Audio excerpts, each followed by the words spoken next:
عنده 17 سنة، وقالوا لي ان هو موجود هنا قبل ما هم يجوا اصلا، يعني قبل كل الناس اللي هنا. قديم جدا، بيعتبروه يعني صاحب المكان، كلهم بيشتغلوا عنده. بصوا نايم ازاي، عسل قوي. تشارلي ده بيعتبروه صاحب المكان. عنده 17 سنة وعايش هنا طول عمره، والناس دي كلها جت بعد ما هو جه يعني، فبيتعاملوا معاه على ان هو صاحب الكامب كله. تشارلي، عسل عسل قوي، اوعى تعضني. قط جامد جدا.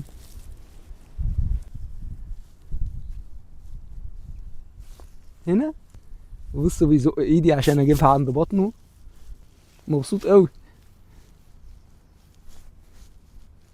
انا بس خايف ايه يتغاشم. قط جامد جدا.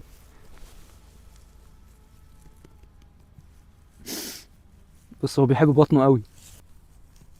كفايه، يلا كفايه، يلا.